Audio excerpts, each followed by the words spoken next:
Kisah perjalanan mualaf wanita asal Kalimantan. Dibenci sang ibundanya dan dikucilkan keluarga gara-gara masuk Islam. Jadi seorang mualaf memang bukan suatu yang mudah untuk dijalani. Tak sedikit mualaf yang harus melewati masa-masa di mana ia dibenci oleh orang-orang terdekatnya.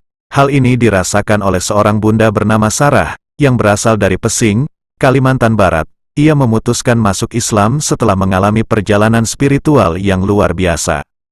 Sebelum masuk Islam, wanita yang kini bernama Nurhalisah Sarah ini pernah mengalami mimpi aneh saat sedang sakit keras. Sarah bercerita, ia pernah bermimpi bertemu seseorang berjubah putih dan membawa tongkat. Dulu waktu saya masih Kristen, saya pernah mimpi.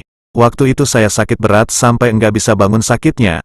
Abis itu saya mimpi, siang bolong sih mimpinya. Mimpi kayak ada orang jubah putih dari jauh tapi bersinar, ungkapnya. Dikutip dari kanal YouTube Termometer Islam. Selasa, tanggal 27 April tahun 2021.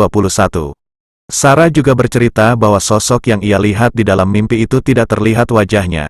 Sarah hanya bisa memastikan bahwa wajah sosok tersebut bersinar, tapi mukanya enggak nampak. Mukanya bersinar gitu, terus bawa tongkat.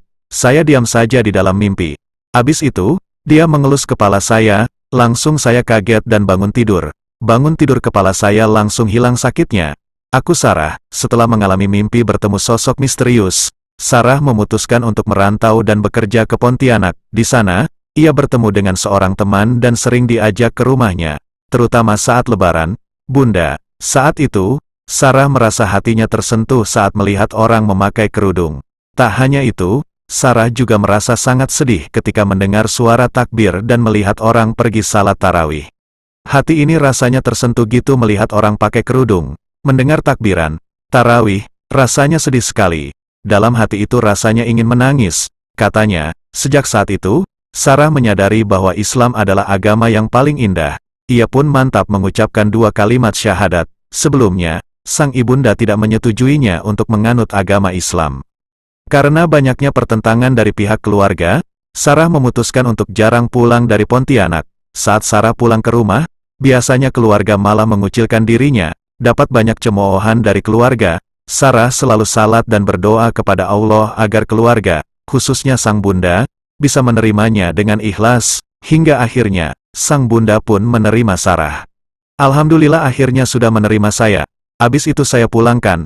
Saya sudah siap, langsung tundukkan dengan mama. Minta ampun, minta maaf, minta persetujuan mama untuk masuk Islam.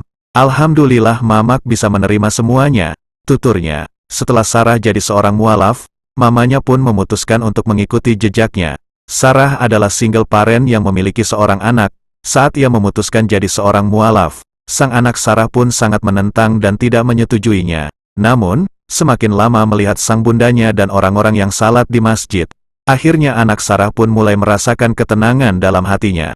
Meski tak pernah memaksakan sang anak untuk ikut dengannya, namun selama 4 tahun mempelajari Islam, Sarah selalu berdoa agar sang anak bisa bersama-sama dengannya. Dulu sih saya enggak pernah maksa anak harus ikut saya.